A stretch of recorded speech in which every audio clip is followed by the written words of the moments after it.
Hi friends, ముందుగా అందరికీ happy new year. So ఈ గెడ్డం ఈ జుట్టు సరే ఇవాళ January 1st 2026. నాకు తెలిసినంత వరకు చాలామంది న్యూ ఇయర్ని ఒక పండుగలాగా సెలబ్రేట్ చేసుకుంటారు. కానీ నాకు తెలిసినంత వరకు న్యూ ఇయర్ అంటే ముందు రోజు December 31st ఏదైతే ఉందో దానంత దరిద్రమైన రోజు ఇంకొకటి లేదు. నా కళ్ళ ముందే ఎన్నో యాక్సిడెంట్స్. అసలు నేను పబ్‌లో బౌన్సర్‌గా చేస్తా ఉన్న ప్రెజెంట్ అయితే ఎన్నో యాక్సిడెంట్స్, గొడవలు, కొట్లాట్లు, తలకాయలు పగలగొట్టుకున్నారు. నిజంగా మామూలుగా యాక్సిడెంట్‌లయ్యో లేకపోతే ఎలాగ మనుషులు ఎలాగ చనిపోతారో తెలీదు గానీ, ఎప్పుడు లేని చావులు కూడా మనం న్యూ ఇయర్ రోజు చూస్తాం. అంటే January 1st రోజు పేపర్‌లో గానీ, న్యూస్‌లో గానీ చూస్తా ఉంటాం. సో, అన్‌ఫార్చునేట్‌లీ నా కళ్ళ ముందే 2, 3 యాక్సిడెంట్లు జరిగాయి హైదరాబాద్ సిటీలో రాత్రి. స్పాట్‌లో చనిపోయారు అంతే బైక్ తోలి. దారుణమైన విషయం ఏందంటే ఒక అమ్మాయి, ఒక అబ్బాయి వాళ్ళు కపుల్సో, వైఫ్ అండ్ హస్బెండో, సిస్టరో మరి బ్రదరో తెలీదు గానీ, సిస్టర్స్ అండ్ బ్రదర్సో తెలీదు గానీ వాళ్ళు గూడా చనిపోయారు. ఓకే. ఎనీవేస్ మనం ఏం చేయలేం. చనిపోయిన వాళ్ళ ఆత్మ శాంతించాలి అని మాత్రమే మనం చేయగలుగుతాం. అంతకు మించి మనం ఏం చేయలేం. నాకు తెలిసినంత వరకు నా ఫ్రెండ్స్ అండ్ ఫ్యామిలీ మెంబర్స్ చాలా మందికి చెప్పా, "అరే 31st రోజు ఎవరు బయటికి పోబాకండి. ఏమైనా తాగేయి, తినేయి ఉంటే ప్రశాంతంగా సాయంత్రం తెచ్చుకొని ఇండ్లలో తాగి మంచిగా ఎంజాయ్ చేయండి" అని చెప్పా. నా వెల్ విషెస్, నా ఫ్రెండ్స్ ఎవరు కూడా అందరూ సేఫ్‌గానే ఉన్నారు. Thank to God. అందరూ అంటే వాళ్ళకి కూడా థాంక్స్ నా మాట వాళ్ళు విన్నందుకు. సో, నైటు నా వర్క్ కంప్లీట్ చేసుకొని ఇంటికొచ్చేలోకి లేట్ అయింది. కానీ పడుకొని మళ్ళీ లేచి ఫ్రెష్ అయ్యేసి ఇంకా ఇవాళ లెగ్ వర్కౌట్ ఉంది. సో, మా జిమ్‌ని చూపిస్తా మీకొకసారి. అంటే నేను వర్కౌట్ చేసే జిమ్. ఇదొక బాస్కెట్‌బాల్ అకాడమీ ఇది. సో, దాని పక్కనే ఒక చిన్న టైప్ జిమ్ ఉంటుందనమాట. అండ్ ఇదే జిమ్. సో, అంటే బావుంటుంది. జిమ్ అయితే చాలా బావుంటుంది. జనాలు గూడా కొంచెం తక్కువే ఉంటారు. నాకు బేసిక్‌గా ఎక్కువ జనాలుంటే అంతగా నచ్చదు ఏదైతే. సో, ప్రెజెంట్ అయితే అంతా ఓకే. ప్రీ వర్కౌట్ ఒకటి స్టార్ట్ చేశా. అది గూడా ఎందుకంటే ఈ ప్రీ వర్కౌట్ సప్లిమెంట్ నేను ఎవరికీ సజెస్ట్ చేయను. బట్ నాకేంటంటే నేను వచ్చేలేక లేట్ నైట్ అయిపోద్దనమాట. నైట్ నా వర్క్ కంప్లీట్ చేసుకొని నైట్ వచ్చేలేక 1 లేదా 2 అట్లా అయిపోద్ది. ఇంకా పడుకొని మళ్ళీ మార్నింగ్ లేసి అంత ఎనర్జీ ఉండదు నాకు. సో, అందుకని నేను ప్రీ వర్కౌట్ సప్లిమెంట్ అయితే తీసుకుంటున్నా. ప్రీ వర్కౌట్ సప్లిమెంట్ తాగేసి ఇంకా వార్మప్స్ అన్నీ కంప్లీట్ చేసుకొని ఇవాళ ఒక 4-5 వేరియేషన్స్ ఉన్నాయి. ఆల్మోస్ట్ ఇవాళ వర్కౌట్ చేస్తా. దాంతో పాటు నేను మా నేటివ్ ప్లేస్ నుంచి హైదరాబాద్‌కొచ్చి అసలు ఇక్కడ ఏం చేస్తున్నాను, ఎన్ని సార్లు ప్రయత్నించాను అవన్నీ గూడా నేను ఈరోజు మీతో షేర్ చేసుకుంటా. Stay tuned. సో, ఎప్పుడొచ్చాను? అంతేలే November 31 మా నేటివ్ ప్లేస్ నుంచి హైదరాబాద్‌కొచ్చేసా. నెల్లూరు నుంచి హైదరాబాద్‌కొచ్చేసా. డిసెంబర్ 1 ఆ టైంలో వచ్చా హైదరాబాద్‌కి. వచ్చే ముందు నేను ఓఎల్ఎక్స్‌లో కొన్ని రూమ్స్ చూసా అనమాట. షేరింగ్స్ లెక్కన కొన్ని రూమ్స్ చూసా ఓఎల్ఎక్స్‌లో. చూసి అంటే నేనిక్కడికొచ్చే ముందు నా దగ్గర మనీ లేకపోతే నా బైక్ ఏదైతే ఉందో ఆ బైక్ రీఫైనాన్స్ చేసి కొంత డబ్బులు తీసుకొని కొన్ని కట్టాల్సిన అప్పులు కొన్ని ఉంటాయి. అవి కట్టి మిగతా ఒక 25,000 ఏమో హైదరాబాద్‌కి తెచ్చుకున్నా వస్తూ. అంతకు మించి నా దగ్గర ఏం లేవు. 25,000 తెచ్చుకున్నా. అంటే వచ్చే ముందే ఒక 2 రోజుల ముందు నేను ఓఎల్ఎక్స్‌లో షేరింగ్‌లో రూమ్స్ ఏమైనా దొరుకుతాయేమో అని ట్రై చేశా. ఎందుకంటే హాస్టల్స్‌లో అంతగా సెట్ అవ్వదు నాకు. మేబీ అక్కడ ఫుడ్డో లేకపోతే వాతావరణం ఏమో గానీ నాకు హాస్టల్స్‌లో అంతగా సెట్ కాదు ఫస్ట్ నుంచి కూడా. సో, అందుకని నేనింకా చూసా. ఓఎల్ఎక్స్‌లో కొన్ని రూమ్స్ చూసా. రూమ్స్ చూస్తే వాళ్ళు ఉన్నాయన్నారు. కొంతమంది సరే మీరు హైదరాబాద్ వచ్చిన తర్వాత రండి బ్రో అన్నారు. అప్పుడు కొంతమందికి అడ్వాన్స్ కూడా పే చేశాను. ఐ మీన్ ఒక 2, 3 రోజులు టోకెన్ అమౌంట్స్ ఉంటాయి కదా! అట్లా పే చేశా. ఇక్కడికొచ్చిన తర్వాత ఎవరు రెస్పాండ్ అవ్వలా. ఒక నలుగురు, ఐదుగురు. సిటీకొచ్చిన తర్వాత అదే హైదరాబాద్‌కొచ్చిన తర్వాత ఎవరు రెస్పాండ్ అవ్వలా. అరే! ఏమైందిరా అసల నాకేం అర్థం కాలా. ఇంకా ఎట్లా అని చెప్పేసి మా ఏదైతే మా బ్రదర్ ఉన్నారు కిరణ్ అన్న అని చెప్పేసి. ఆ అన్న నా లైఫ్‌లో చాలా, చాలా ఇంపార్టెంట్ పర్సన్ అనమాట. సో, ఆయన ఈ ఫిట్‌నెస్‌కి సంబంధించి, యోగాకి సంబంధించి, కాలిస్టెనిక్స్ సంబంధించి, తర్వాత మంచి, మంచి సర్టిఫికేషన్స్ చేస్తున్నాడు. వెల్ ఎడ్యుకేటెడ్, వెల్ ట్రైన్డ్, ఇంకా బాగా అంటే సైంటిఫిక్‌గా చాలా తెలుసు ఆ అన్నకి. ఆయనకి దగ్గరలో ఉంటే నేను గూడా ఈ ఫిట్‌నెస్ గురించి, న్యూట్రిషన్ గురించి మంచిగా తెలుసుకోవచ్చని జెప్పి ఇంకా ఆ అన్నకి దగ్గరలోనే ఒక పీజీ జాయిన్ అయ్యా. సో, ఒక పీజీ జాయిన్ అయ్యా. పీజీలో వచ్చేసి ఇప్పుడు 8,000 ఎంతో తీసుకున్నారు. 3 షేరింగ్‌కి. అండ్ వచ్చేసి అడ్వాన్స్ ఇంకో 2,000 పే చేయమన్నారు. నేను తీసుకొచ్చిన 25,000, 25,000లో చార్జీలు, ట్రైన్ చార్జెస్ ఇవన్నీ పోంగా ఇంకొక 10,000 చేతిలో పెట్టుకున్నా సేఫ్‌గా. పెట్టుకొని ఇంకా పీజీలో జాయిన్ అయ్యా. డే 1 నుంచే నేను వర్క్ కోసం వెతకడం జరిగింది. గూగుల్ ఓపెన్ చేసి జిమ్స్ నియర్ మీ అని సెర్చ్ చేసి కనీసం ఒక 10-15 జిమ్‌లకి కాల్ చేసి, ఇలాగ నేను ఒక ట్రైనర్‌నండి. మీ జిమ్‌లో ట్రైనర్ వేకెన్సీస్ ఏమన్నా ఉన్నాయా అనేసి కాల్ చేశా. మీ జిమ్‌లో ట్రైనర్ వేకెన్సీస్ ఏమన్నా అని కాల్ చేసి 15 ఒక 15-20 జిమ్స్‌కి కాల్ చేస్తే అందులో ఒక 6 మంది మీ రెజ్యూమ్ పంపించండి అన్నారు. సరే కదా అని ఆ 6 మెంబర్స్‌కి నా రెజ్యూమ్ పంపించా. రెజ్యూమ్ పంపించిన తర్వాత అందులో ఒక నలుగురు ఇంకా డిసెంబర్ 1 తేదీ 2025 డిసెంబర్ 1 తేదీ మీరు ఇంటర్వ్యూకి రమ్మని అని చెప్పారు. వెళ్ళంగానే ఫస్ట్ జిమ్ ఏదైతే ఉందో సర్లే మొత్తం ఇట్లా మాట్లాడితే మీకు బోర్ కొడతది. చెప్పేవాడికి నాకు ఏదోలాగా ఉంది. సో, ప్రీ వర్కౌట్ తాగేసి ఒక 10-15 మినిట్స్ కొంచెం రిలాక్స్ అయ్యి, తర్వాత వార్మప్స్ అన్నీ కంప్లీట్ చేసుకొని, ఇవాళ లెగ్ వర్కౌట్ ఉంది, లెగ్ ఎక్స్టెన్షన్స్, తర్వాత స్క్వాట్స్ ఉంది, తర్వాత లెగ్ కర్ల్స్ ఉంది, కాఫ్ రైజెస్, దాని తర్వాత హాఫ్ అన్ అవర్ కార్డియో ఇవి మొత్తం కంప్లీట్ చేయాలి ఈరోజు. అన్నీ చేస్తూ మాట్లాడతా. సర్లే ఏదైతే ఏముంది. అదే జిమ్‌కైతే రమ్మన్నారు గానీ ఫస్ట్ జిమ్‌కైతే వెళ్ళా. ఫస్ట్ జిమ్‌కి వెళ్ళంగానే వాళ్ళు నా బాడీని చూసి హ్మ్. నా పర్సనాలిటీని చూసి మీరు నిజంగా ట్రైనరా అని అడిగారు. ఓకే. అవునండి. కొన్ని ఇష్యూస్ వల్ల నేను ఈ ఏదైతే ఫిట్‌నెస్ అండ్ న్యూట్రిషన్ వీటికి కొంచెం దూరంగా ఉండి వెయిట్ అయితే గెయిన్ అయ్యాను. ఓకే. నో వరీస్ అని చెప్పి వాళ్ళకి చెప్పి వచ్చేసా. అంటే వాడు ఇంకేం అడగలే నన్ను. నీకు ఎక్స్‌పీరియన్స్ ఎన్ని సంవత్సరాలు ఉందంటే ఏం అడగల.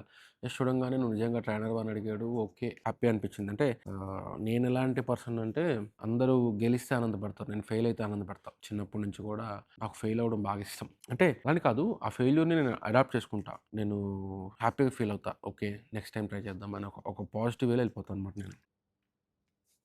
వార్మప్స్ కంప్లీట్ చేసేసుకొని వర్కౌట్ చేద్దాం. చియర్స్.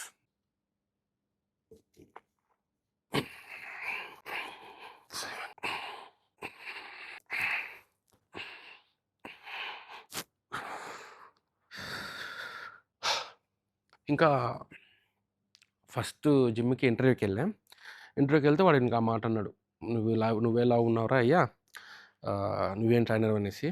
తర్వాత మళ్ళీ సెకండ్ ఇంటర్వ్యూకెళ్ళా. అక్కడి నుంచి ఇంక వెంటనే ఇంకో జిమ్‌కెళ్ళా ఇంటర్వ్యూకి. ఆడంతా ఓకే. బట్ వాడేమన్నాడంటే మార్నింగ్ 5 అవర్స్ వర్క్ చేయాలంట. 5-10 వరకు. ఈవినింగ్ 5-10 వరకు వర్క్ చేయాలంట. 10 గంటలు పని చేయాలంట. నెక్స్ట్ వచ్చేసి సాలరీ వచ్చేసి 12,000, 13,000 ఇస్తాడంట. జస్ట్ 12, 13,000. ఇంకా పర్సనల్ ట్రైనింగ్‌లో మనిషి మీద రూ. 1000 ఇస్తాడంట. అంటే క్లయింట్ దగ్గర నువ్వు 10,000 తీసుకున్నా సరే, అందులో నీకు రూ. 1000 ఇస్తాడంట. సో, అసలు కరెక్ట్ అనిపియలేదు నాకు. ఇంకా ఏం మాట్లాడకుండా సరేలేండి సార్ అని చెప్పి వచ్చేసా. ఇంకా తర్వాత కాసేపు మళ్ళీ మూడో జిమ్‌కెళ్ళా ఇంటర్వ్యూకి. ఇంటర్వ్యూకెళ్తే వాడేమన్నాడు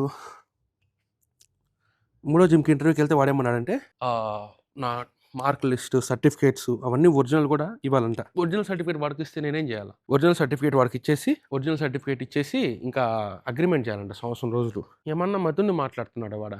అయి అట్లా పోయినాయి. ఇంక లాస్ట్ కుదరదని చెప్పేసి ఇంకొద్దురా అనుకునేలేకే ఇంకో ఫోనొచ్చింది. మీరు ఇవాళ ఇంటర్వ్యూకి వస్తా అన్నారు కదా! ఏమైందనేసి. ఎళ్ళా. ఇంటర్వ్యూకెళ్తే మంచి క్వెషన్స్ అడిగాడు. ఫర్ ద ఫస్ట్ టైము చాలా మంచి క్వెషన్స్ అడిగాడు. క్లయింట్ రాంగానే ఎలా రిసీవ్ చేసుకుంటారు? వాళ్ళకి అసెస్మెంట్ ఎలా తీసుకుంటారు? ఇవన్నీ అడిగి, అవును మీ దగ్గర ఇంత సబ్జెక్ట్ ఉంది, ఇంత స్కిల్ ఉంది, ఇంత నాలెడ్జ్ ఉంది కదా! మీరెందుకు ట్రాన్స్‌ఫర్మేషన్ అవ్వలేకపోయారు? అని క్వెషన్ చేశాడు. చెప్పా రీజన్. ఇట్లా చాలా జరిగాయి నా లైఫ్‌లో. అందుకని కొన్ని రోజులు అన్నిటికి దూరంగా ఉండి మళ్ళీ ఇట్లా పెరిగిపోయాను. సో, మళ్ళీ స్టార్ట్ చేశానంటే ఆయనన్నాడు, "నేను నీకు ఆపర్చునిటీ అయితే ఇవ్వలేనిప్పుడు. కానీ నువ్వు నా జిమ్‌లోకొచ్చి వర్కౌట్ చేసుకో. ఒక 1 మంత్‌లో ఎన్ని కిలోస్ తగ్గగలుగుతావు" అన్నాడు. చెప్పా. ఒక 4-7 కిలోస్ నేను హెల్తీగా తగ్గగలుగుతానంటే 7 కూడా పర్లేదు. జస్ట్ 4 కిలోస్ తగ్గు ఈ 1 మంత్‌లో. నువ్వు రెగ్యులర్‌గా చేసే వర్కౌట్, దాంతో పాటు నువ్వు తీసుకునే మీల్స్ ఇవన్నీ కూడా నాకు అప్డేట్ చేస్తా ఉండు అన్నాడు. ఓకే. మంచిగా అనిపించింది. ఇంకా కానీ 1 మంతు నేనింక ఏ జాబ్ లేకుండా, ఏ పని లేకుండా అక్కడికి వెళ్ళి జస్ట్ వర్కౌట్ అయి చెప్పుకొని చేసుకుందామంటే కరెక్ట్ కాదు. ఎందుకంటే 1 మంత్ అయిపోయిన తర్వాత మళ్ళీ నేను హాస్టల్ ఫీజ్ కట్టుకోవాలి. ఇంకా ఇవన్నీ ఉన్నాయి. సో, ఇవన్నీ ఉన్నాయనేసి సర్లేండి సార్ ఒకసారి ఆలోచించుకుంటా అని చెప్పి ఇంక ఆడ నుంచి వచ్చేసా. కాసేపు సైక్లింగ్ చేసుకొని ఒక 10 మినిట్స్ కొంచెం బాడీని వార్మ్ చేసుకొని వర్కౌట్ స్టార్ట్ చేస్తా. సో, ఇంకక్కడ ఇంటర్వ్యూ అయిపోయింది. ఆయనకి చెప్పా సరే కొంత టైం కావాలి. మళ్ళీ చూద్దాం అని చెప్పి ఇంకొచ్చేసా. తిరిగినా సరే ఏదన్నా స్విగ్గీ, జొమాటో లైక్ ఏదైనా చేద్దాము ఒక 2-3 మంత్స్ అనుకుంటే నా దగ్గర కేవలం ఈ అప్పు చేసుకున్న ఐఫోన్ మాత్రమే ఉంది.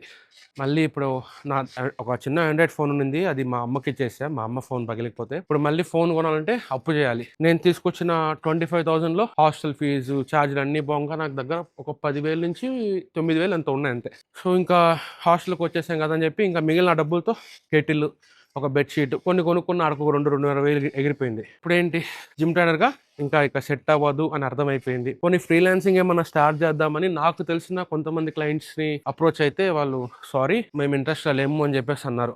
తెచ్చుకున్న డబ్బులేమో కొన్నే ఉన్నాయి. ఏదో ఒక పనిలో జారాలి. అట్లాగా ఒక 4, 5 రోజులు గడిచిపోయింది. మళ్ళీ వచ్చేసి సరే ముందు జిమ్‌లో జాయిన్ అవుదామని మా అన్న ఇక్కడ రెగ్యులర్ అంటే మా బ్రదర్ కిరణ్ అన్న అనేసి ఆయన ఇక్కడికి రెగ్యులర్‌గా వర్కౌట్‌కి వస్తారు. సో ఆయన ఇక్కడ కొంచెం తక్కువ రీజనబుల్ ప్రైస్‌తో నాకు మాట్లాడిచ్చారు. ఒక 3 మంత్స్‌కి సంహవ్ అమౌంట్‌తో ఇక్కడ జాయిన్ అయ్యా. సో ముందు వర్కౌట్ చేద్దాం తర్వాత పని ఆటోమేటిక్‌గా వస్తదిలే అని చెప్పి సార్ అయితే అయిపోయింది 7 మినిట్స్. అయితే అంతకుముందు నేను హైదరాబాద్‌లో ఉన్నప్పుడు టాప్ 5 సర్వీసెస్ హైదరాబాద్ బౌన్సర్స్ అనేసి ఒక అన్న ఉండేవాళ్ళనమాట. వెంకట్ అన్న అని చెప్పేసి. సో అన్నకి ఫోన్ చేశా. అంతకుముందు బౌన్సర్ చేస్తే అన్నకి చెప్పబెట్టకుండా నేను వెళ్ళిపోయాను అనమాట మా ఊరికి. అన్నకి ఫోన్ చేసి ముందు అన్నకి సారీ చెప్పి, "అన్న కోల్పోవాల్సింది మొత్తం కోల్పోయానన్న లైఫ్‌లో. ఏం చేయాలో అర్థం కావట్లేదు. ఏమన్నా వర్క్ ఉంటే చెప్పన్నా చేస్తానంటే" అన్న ఒక మాట అన్నాడు. "ఏం కాలేదు తంబి నీ వయసు చిన్న వయసే. సో ఒక దగ్గర డ్యూటీ ఉంది పబ్‌లో బౌన్సర్‌గా చేస్తావా" అని అన్నారు. సో వర్కౌట్ స్టార్ట్ చేయాలి ముందు ఇప్పుడెళ్ళి. జస్ట్ వార్మప్ సెట్ అంతే. గాబ్లెట్ స్క్వాట్స్ లాగా ఫ్రంట్ స్క్వాట్స్.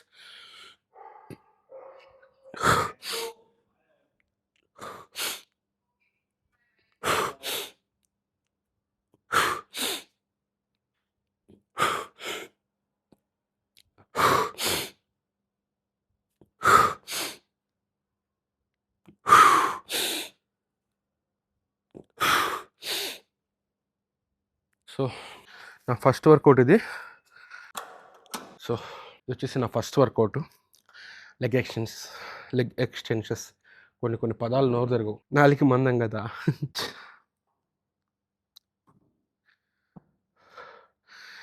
ఈ ఫార్మ్ అండ్ టెక్నిక్‌లు వీటన్నిటి గురించి నా బాడీ మంచిగా ట్రాన్స్‌ఫర్మేషన్ అయిపోయిన తర్వాత మాట్లాడతా నేను. ఎందుకంటే ఇంతలో భారీ పర్సనాలిటీ యేసుకొని నువ్వు ఇలా చెయ్యి అంటే ఎవడు నమ్మడు. ఈవెన్ కొన్ని సినారియోస్‌లో మా తమ్ముడే నమ్మలా. ఇంకా స్ట్రేంజర్స్ ఏం నమ్ముతారు. సో జస్ట్ వార్మప్ సెట్ ఇది అంతే. 3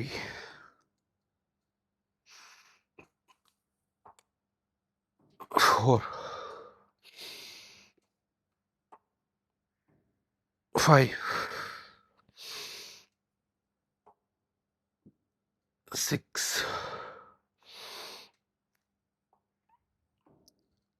7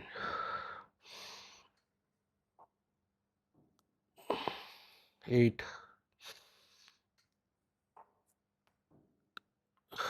9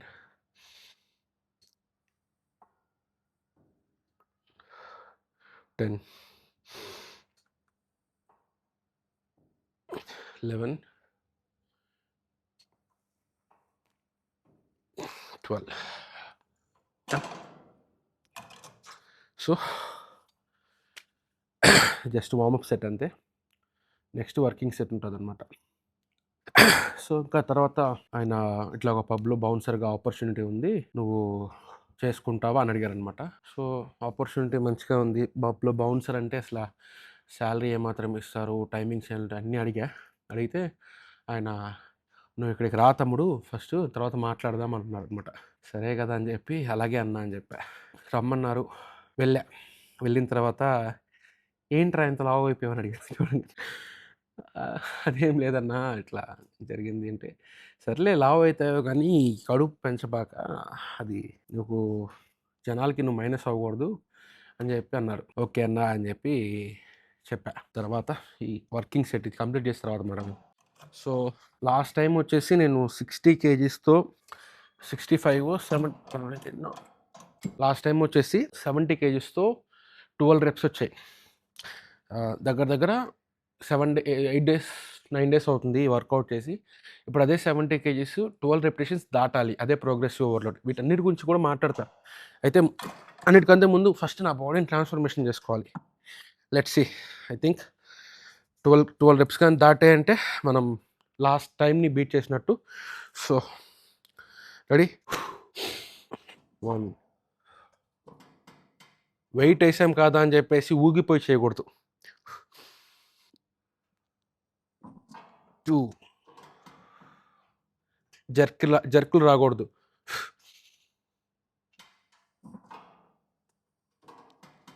3 ఫుల్ రేంజ్ ఆఫ్ మోషన్ చేయాలి.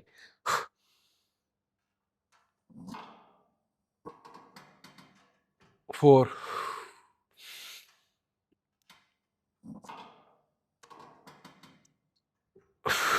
5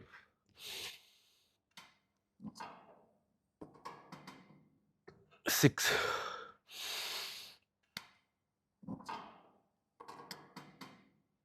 7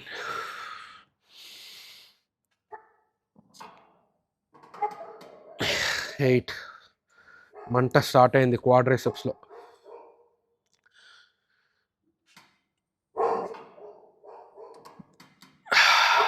9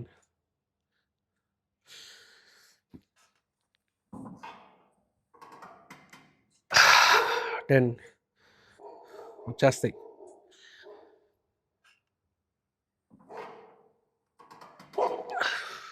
11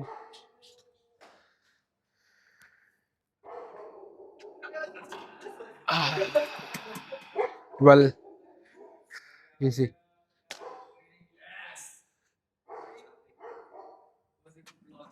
13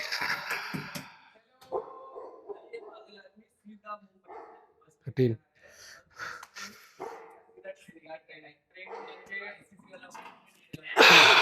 13 వన్ మోర్. ఈ ఒక్కటి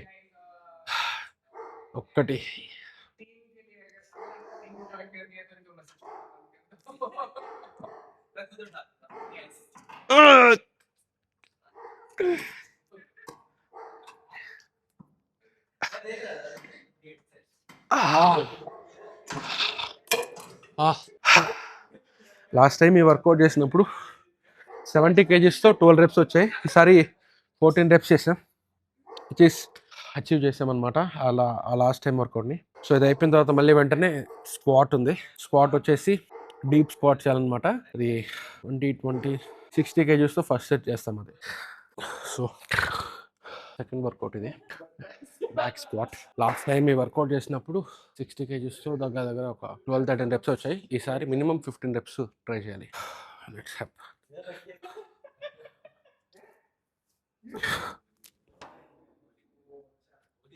थोड़ी दम बढ़ रहा है.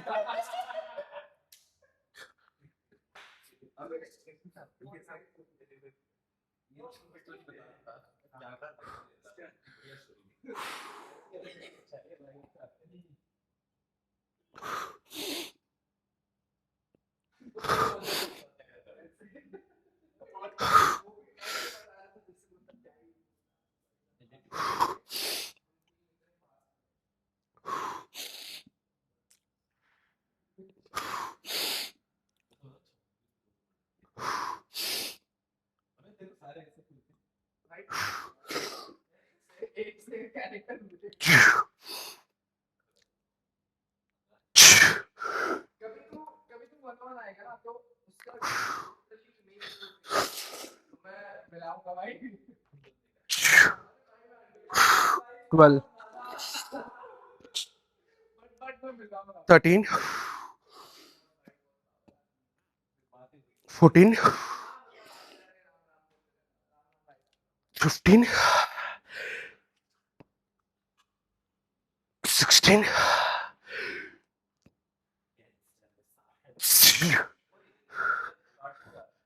17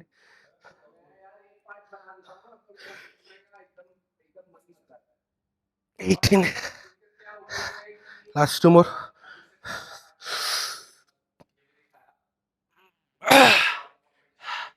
Last one.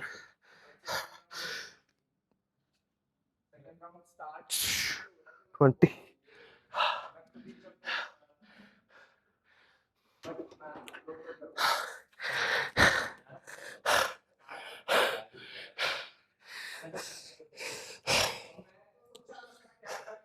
ఏ 15-16 వస్తాయి అనుకుంటే 20 reps వచ్చాయి. పెంచుతాం, టైం పడుతుంది కొంచెం.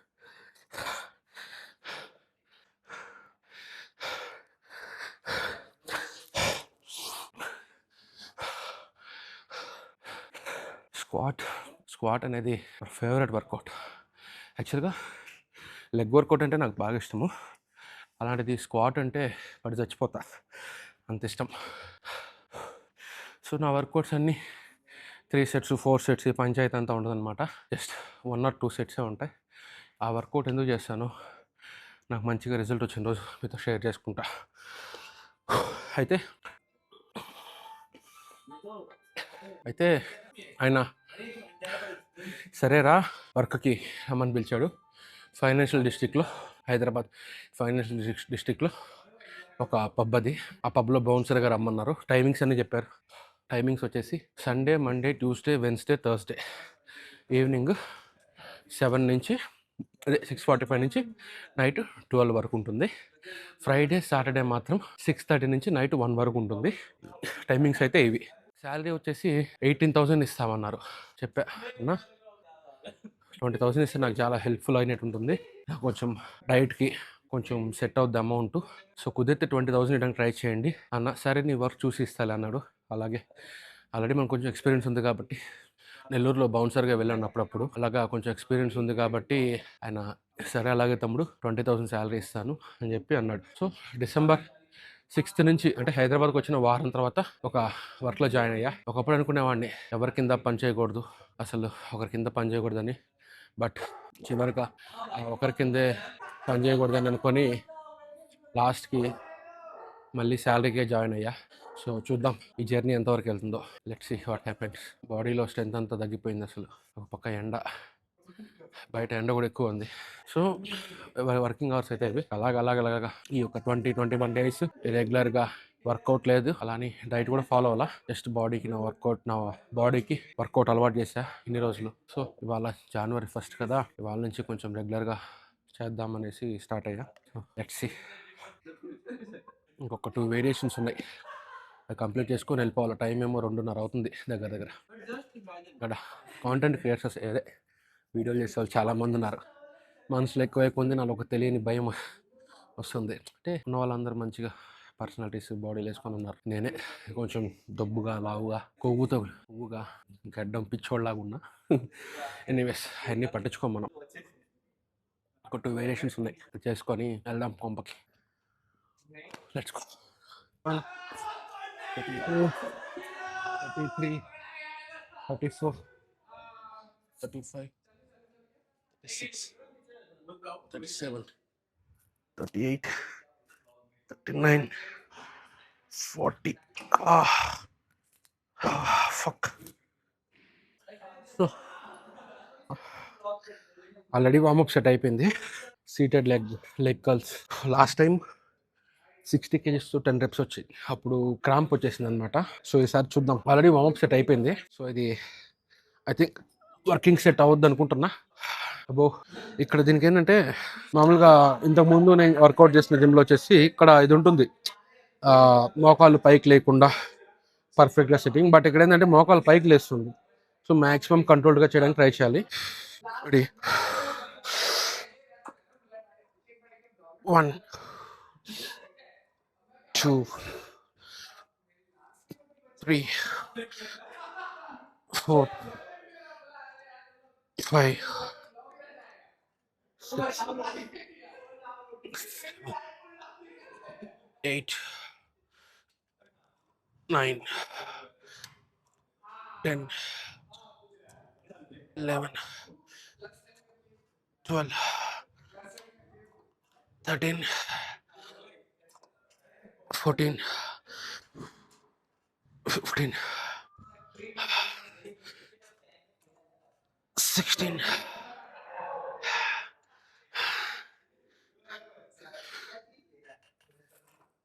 17. ఇవి పాజ్ రెప్స్ అంటారు అనమాట. ఇట్లా పాజ్ రెప్స్ అని అంటారు. 18,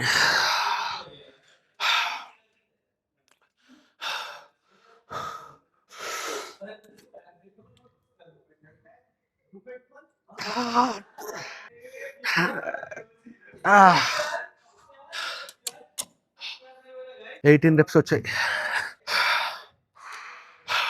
చాలామంది 3 sets 4 sets 5 sets అలా చేస్తూ ఉంటారు. ఇంతకుముందు నాకు కూడా ఉండింది ఎనర్జీ. ఇంతకుముందు ఒక వర్కౌట్ ప్రోటోకాల్ ఫాలో అయినప్పుడు 3 sets 4 sets బాగా చేసేవాడిని, ఎక్కువ వేరియేషన్స్. కానీ ఎప్పుడైతే ఈ సింగిల్ సెట్ 2 సెట్స్ అనే ప్రోటోకాల్ స్టార్ట్ చేశానో అప్పటి నుంచి చేసేది half an hour to 45 minutes workout అయినా సరే నా బాడీలో ఉన్న ఎనర్జీ మొత్తం ట్రైన్ అయిపోద్ది. సో తొందరలోనే నేను కొంచెం మంచిగా రిజల్ట్ తీసుకున్న తర్వాత ఈ వర్కౌట్స్ గురించి ఖచ్చితంగా మీకు ఎక్స్ప్లెయిన్ చేస్తా, ఖచ్చితంగా చెప్తా. నా లైఫ్ గురించి అప్డేట్ అయితే అదే. ప్రజెంట్ అయితే ఒక పబ్లో బౌన్సర్గా వెళ్తా ఉన్నా. సో నా వర్కౌట్ కంప్లీట్ అయిపోయింది. ఇంకా కొన్ని స్ట్రెచ్చింగ్స్ చేసుకొని ఒక 20 మినిట్స్ సైక్లింగ్ చేసుకొని తర్వాత ఇంటికి వెళ్ళిపోతా. టైం కూడా 2:30 అయిపోయింది. అది కాకుండా జిమ్లో ఎక్కువ క్రియేటర్లు ఎక్కువైనారు. సో ఒక టైప్ ఆఫ్ బిడియం అంటే ఒక టైప్ ఆఫ్ దాన్ని ఏమంటారు తెలియట్లా, కొంచెం ఇబ్బందిగా అనిపిస్తుంది. ఎందుకంటే ఇక్కడ ఉన్న వాళ్ళందరూ ఆల్మోస్ట్ మంచి బాడీలు వేసుకొని 6 ప్యాక్ బాడీలు బాగున్నారు. నేనేమో ఇలా ఓవర్ వెయిట్ ఉండి మళ్ళీ వీడియోలు చేస్తా ఉన్నా. బట్ చూద్దాం ఈ జర్నీ అసలు ఎట్టే బాగుందో నాకు కూడా తెలియదు ఓపెన్ గా. కానీ ఇంకా నుంచి రెగ్యులర్గా ఇంకోటి మళ్ళీ ఒక నా వెయిట్ లాస్ జర్నీని తొందరలోనే స్టార్ట్ చేస్తా. ఒక 2-3 రోజుల్లో నేను చేసే వర్కౌట్, ఫాలో అయ్యే డైట్ రెండే పెడతా. అనవసరమైన స్టఫ్ అంతా పెట్టను. ఇక్కడ నుంచి ఈ ఛాలెంజ్లు ఇవన్నీ కాకుండా ఒక డైలీ రొటీన్, లైక్ నేను చేసే వర్కౌట్, నేను తీసుకునే ఫుడ్, నా ప్రోగ్రెస్, ఎంత తగ్గుతున్నాను, ఎంత పెరుగుతున్నాను, బాడీలో ఇంచెస్ ఏ విధంగా లాస్ అవుతున్నాను, ఇవన్నీ కూడా అప్డేట్ అయితే ఇస్తా. సో హైదరాబాద్కి వచ్చా, ఒక 4 జిమ్ముల్లో ట్రైనర్గా ట్రై చేశా, రిజెక్ట్ చేశారు. తర్వాత పబ్లో బౌన్సర్గా జాయిన్ అయ్యా, వర్కౌట్ చేసుకుంటున్నా. నాకు వచ్చే డబ్బులు ఎలా క్యాల్కులేట్ చేసుకుంటాను అన్ని నెక్స్ట్ వీడియోలో మాట్లాడతా. ఆల్రెడీ లేట్ అయిపోయింది, ఒక పక్కన ఆకలేస్తా ఉంది బాగా, వెళ్ళి ఏదో ఒకటి తినాలి. సో వర్కౌట్ అయితే ఇంతవరకు అయిపోయింది. నెక్స్ట్ వీడియోలో మళ్ళీ కలుద్దాం. ఇంకా నుంచి రెగ్యులర్గా వ్లాగ్స్ చేస్తా. ఈసారి నేను ఎంత వెయిట్ ఉన్నాను, వర్కౌట్స్ ఎలా డిజైన్ చేసుకున్నాను, నాకు వచ్చే డబ్బుల్లో ఎంత మిగులుతుంది ఏంటని కూడా నెక్స్ట్ వీడియోలో నేను షేర్ చేసుకుంటా. ఎనీవేస్, ఇంతసేపు ఓపికతో నా వీడియోని చూసినందుకు థ్యాంక్ యూ సో మచ్. తెలియని తప్పు నేను ఉంటే దయతో క్షమించండి. నెక్స్ట్ వీడియోలో మళ్ళీ కలుద్దాం. వీడియో నచ్చితే లైక్ చేయండి, నచ్చకపోతే డిస్లైక్ చేయండి. ఆ కంటెంట్ మీకు ఉపయోగపడుతుంది అనుకుంటే సబ్స్క్రైబ్ చేయండి. Anyways, signing off, your Gautam. Bye.